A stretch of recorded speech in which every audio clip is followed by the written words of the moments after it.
Everyone, आज हम economics में पढ़ेंगे मेथड्स ऑफ सैम्पलिंग। सैम्पलिंग हम पढ़ चुके हैं कि क्या होता है। जब हम कुछ सिलेक्ट करते हैं अमंगेस्ट ऑफ द डेटा में से कुछ सिलेक्ट करते हैं चीज़ों को और उनके बेसिस पे हम इन्वेस्टिगेशन करते हैं, वो होता है द कंसेप्ट ऑफ सैम्पलिंग। और अब हम इसमें आज पढ़ने वाले हैं कि सैम्पलिंग मेथड्स क्या क्या होते हैं। ठीक है, तो पर्पसली सैम्पलिंग मेथड्स के यहाँ पर हमारे पास 2 टाइप्स ऑफ मेथड्स हैं। ठीक है, 2 बेसिक मेथड्स को यहाँ ज़्यादा यूज़ किया जाता है and the first one is purposive sampling.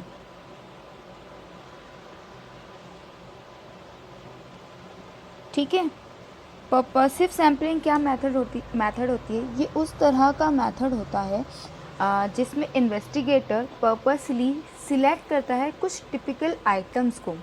ठीक है, जो उसको लगता है कि सारे डेटा में से ये डेटा जो है सबसे ज़्यादा सुटेबल रिप्रेजेंटेटिव बन सकते हैं उसकी इन्वेस्टिगेशन के लिए।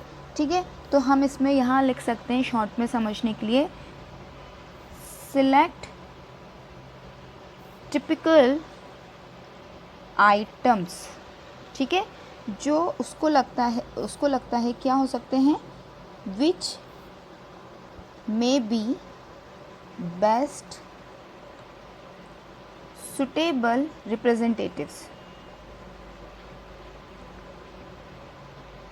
ठीक है, अच्छा यहाँ ये ज़रूरी नहीं है कि जो उसने सिलेक्ट किया है वही डेटा जो हो सबसे ज़्यादा सुटेबल डेटा उसने सिलेक्ट किया। मान लेते हैं उसके पास 5000 रिसोर्सेस हैं जिसमें से उसको क्या करना है, इन्वेस्टिगेशन करना है। तो इसमें से वो क्या कर सकता है, एक पर्टिकुलर पर्पसली 50 डेटा को वो उठा सकता है। उसने सोचा कि सारा इनकम देखता हूँ, तो जितनी भी जॉब्स से रिलेटेड होंगे लोग उनका डेटा उसने उठा लिया। डजेंट मैटर कि वो सारे के सारे जॉब से उनकी इनकम कैलकुलेट की जा सके। कुछ हो सकते हैं जो बिज़नेस में रहते हों, कुछ प्रोफेशन में रहते हो, तो there may be differences. But उसने क्या किया, पर्पसली एक पर्टिकुलर जॉब सेक्टर को या किसी एक चीज़ को उसने उठाकर पिक करके इस पर वर्क करना शुरू कर दिया। इसके कुछ मेरिट्स होते हैं और डिमेरिट्स भी होते हैं कि कहाँ पर ये ज़्यादा बेनिफिशियल है, कहाँ पर नहीं है। तो मेरिट्स में अगर मैं शॉर्ट में बात करूँ तो सबसे पहले ये सिंपल मेथड होती है। सिंपली डेटा सिलेक्ट किया एंड देन वर्क करना शुरू कर दिया। सुटेबल होती है कि जब हमारे पास बहुत ही होमोजीनियस प्रोडक्ट होते हैं।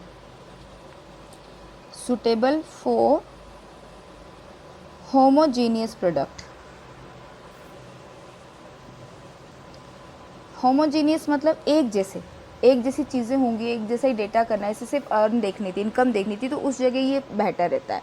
ठीक है, उसके बाद एक ये बेनिफिट है, दूसरा ये बेनिफिट है, तीसरा बेनिफिट इसका ये हो सकता है कि जब हमको सैंपल का साइज़ जो है वो स्मॉल रखना है। ठीक है, साइज़ ऑफ सैंपल कैसा रखना है, स्मॉल, तब जा कर के ये ठीक है कि हमने 50 का डेटा कलेक्ट किया and then we are working on it. And उसके बाद क्या बेनिफिट हो सकता है, essential when important units are to be included. अब ये कब है, जब हम लोग इम्पॉर्टेंट यूनिट्स को क्या कर रहे हैं, इंक्लूड कर रहे हैं। तो ये इसके कुछ मेरिट्स हैं, कुछ डिमेरिट्स भी हैं। इसमें एरर होने की बहुत ज़्यादा चांसेस होते हैं और एरर के अलावा भी इसमें कुछ चीज़ें रिलेक्ट कर सकती हैं, जैसे कि no equal chance of every unit. ज़रूरी नहीं है कि जो मैंने इनको ही सिलेक्ट किया ये नेक्स्ट टाइम दोबारा से सिलेक्ट की जा सके। तो कुछ इसके ड्रॉबैक्स भी है, नेगेटिव्स भी है। हम नेक्स्ट मेथड पर चलते हैं जो है इसकी रैंडम सैम्पलिंग मेथड्स।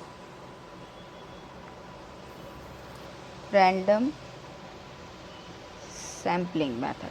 अब रैंडम सैम्पलिंग मेथड किस तरह की मेथड होती है, जहाँ पे each item has the same chance to being selected. Random sampling, आप रैंडमली, ये आपका डेटा है, ये यहाँ से आप पिक कर रहे हैं, ये रैंडमली आप किसी को भी उठा रहे हैं, आपको भी नहीं पता कि वो क्या है, किससे रिलेटेड है, you are just picking it up accordingly. Randomly pick कर रहे हैं, किसी भी डेटा को आपने उठाया, उस पर आपने रिसर्च करना स्टार्ट कर दिया, इन्वेस्टिगेशन करना स्टार्ट कर दिया। तो इसकी वो उस तरह की मेथड कहलाती है जहाँ पे each item has the same chance of being selected. ठीक है। अब जो रैंडम सैम्पलिंग मेथड होती है, इसकी भी कुछ मेथड्स हैं, इसकी भी कुछ मेथड्स होती हैं कि इनको रैंडमली भी हम कैसे कैसे सिलेक्ट कर सकते हैं, वो हम यहाँ पर अब देखेंगे। थोड़ा सा लॉन्ग टॉपिक है ये, इट्स वर्किंग। सबसे पहला होता है काइंड ऑफ अ लॉटरी। सुना होगा आप लोगों ने ये वर्ड। लॉटरी क्या होती है? जैसे कि आपने सबने अप्लाई किया एंड देन सडनली किसी एक पर आपने चांस लग गया और वो सिलेक्ट हो गया, it is a kind of a lottery. ठीक है। एक और होता है second, blind folded. Blind folded यानी कि आप देख नहीं रहे हैं, आप एनालाइज नहीं कर रहे हैं, आप कुछ नहीं कर रहे हैं, बस आप पिक कर रहे हैं, उठा रहे हैं, ब्लाइंड फोल्डेड। ठीक है। नेक्स्ट एक और मेथड होती है, या आप इसको ये भी कह सकते हैं, एक तरीका होता है, दैट इज़ से चीज़ों को अरेंज करना, अरेंज इन सम ऑर्डर। अगर मैं नंबरिंग की बात करती हूँ, ठीक है, इसका एग्जांपल लेती हूँ कि अगर मैं नंबरिंग की बात करती हूँ और मैंने हर एक चीज़ को, हर एक जो नंबरिंग, जैसे ये 1 2 3, इसको मैंने ऑर्डर में लिख दिया, ये 1 2 3, ऐसा मैंने एक सेम ऑर्डर बना लिया, इंक्रीजिंग डिक्रीजिंग व्हाटसोएवर। और अब मैं उसमें से क्या कर रही हूँ, कोई एक नंबर, जैसे कि एवरी 4th वन सिलेक्ट कर लिया। मान लेते हैं हमने कुछ फूड आइटम्स रखे हुए हैं, लाइन से उनको रख दिया, हर 4th आइटम को हम उठा रहे हैं। स्वीट्स हैं, हम स्वीट्स में से इन्वेस्टिगेट कर रहे हैं, सैम्पल कर रहे हैं, हमने हर तरह की स्वीट्स को अरेंज कर दिया एक सेम ऑर्डर में, एवरी 4th वन हम उठा रहे हैं। मान लेते हैं कि हमें 55, हमें सैम्पल चाहिए, सैम्पल है हमारे पास 55 और उसमें से हमें सिलेक्ट करना है, तो हम कौन कौन सा सिलेक्ट करेंगे? अगर सारा एवरी 4th अगर मैं उठाती हूँ तो मैं उठा लूँगी 9th उठा लिया मैंने, या 27th उठा लिया, इसका मैंने गैप करना शुरू कर दिया। ये मेरा छोटा सा एग्जाम्पल हो जाएगा, arrange in some order and picking the specific one. ठीक है। एक और सबसे इम्पॉर्टेंट जो मेथड होती है रैंडम सैम्पलिंग की, वो मेथड होती है Tibet random selection. Tibet random selection method या ये नंबर मेथड, तिब्बत्स मेथड होते हैं। ये क्या हुआ था, जब इन सब में, इन सारी मेथड्स में प्रॉब्लम आने लगी थी, एरर्स की, सुटेबल नहीं हो रहा था, कहीं ना कहीं कुछ ना कुछ, कहीं ना कहीं कुछ ना कुछ दिक्कत आ रही थी, तब ये तिब्बत मेथड जो थी इन्होंने अरेंज किया, इन्होंने इसको यूनिवर्स में लेकर आया कि किस तरह से हम लेकर यूज़ कर सकते हैं इस मेथड को।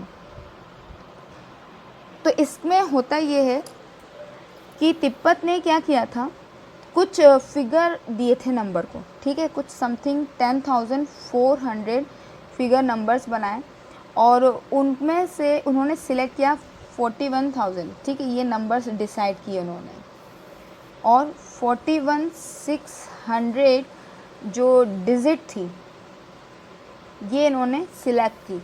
इसको इन्होंने कंबाइन किया, डिजिट्स को कंबाइन किया एंड देन उनके ये जो नंबर थे इनको सिलेक्ट किया और उसमें से फिर उन्होंने क्या करना शुरू किया, रैंडम सैम्पलिंग लेना शुरू किया। ये सबसे ज़्यादा सूटेबल थी। मैं इसका एग्जांपल अगर यहाँ पर देती हूँ, क्योंकि हमारे पास जगह है थोड़ी सी, मैं यहाँ पे समझाती हूँ। एग्जांपल इसका क्या है, मान लीजिए कि आपको 50 स्टूडेंट्स का सैंपल लेना है, ठीक है, किसमें से, आउट ऑफ 500, ठीक है। अब आप क्या करेंगे, इन 500 स्टूडेंट्स को नंबर दे देंगे, रैंडम नंबर इनको दे देंगे, 500 गिव नंबर, और फिर उस नंबर में से आप क्या करेंगे, 50 को सिलेक्ट करेंगे। दिस इज़ अ तिब्बत्स रैंडम सिलेक्शन, कि हम पहले जो हमारा जितना भी रिसोर्स है, जितना भी डेटा है जिसमें से हमें इन्वेस्टिगेशन करनी है, पहले हम उसको क्या करते हैं, एक नंबरिंग देते हैं और फिर उस नंबरिंग में से हम सिलेक्ट करते हैं कुछ चीज़ों को। जैसे कि उन्होंने 41,600 डिजिट्स को नंबर दिया, सिलेक्ट था, डेटा था, उन्होंने नंबर दिया और उसके बाद सिलेक्ट किया 10,400 सिलेक्ट करके निकाला। तो ये चीज़ हम इसमें भी कर सकते हैं कि हर एक चीज़ को कुछ ना कुछ नंबर दे दो, हर एक चीज़ को कुछ ना कुछ पॉइंट्स दे देते हैं और फिर उन पॉइंट्स के बेस पे हम लोग ये सब चीज़ें निकालते जाते हैं। तो जो स्टूडेंट्स हैं जिनको हमने, यानी कि ये जो स्टूडेंट एग्जाम्पल है, इनको हमने सिलेक्ट किया है, इनका नेक्स्ट टाइम भी चांस बन सकता है इनमें से कि नेक्स्ट कोई 50 निकल कर आए, फिर नेक्स्ट कोई 50 निकल कर आए, और इस तरह से रैंडम सैम्पलिंग मेथड जो है कंप्लीट होती है। तो ये था आपका topic, today's topic, random sampling methods of sampling, जहाँ दो हैं, purposive sampling and random sampling. ठीक है, नॉर्मल सी चीज़ें, डिस्कशन पॉइंट्स ऑफ व्यू से अच्छा है, बाकी बेसिकली रैंडम सैम्पलिंग ज़्यादा यूज़ की जाती है। चलो, okay, thank you. Thanks for watching this video. Feel free to ask any doubt, any questions or any query. Share your feedbacks. Like if you like this video. You can comment your feedback. You can share this video, and of course you can subscribe my channel if you like it. Thank you. Have a nice day.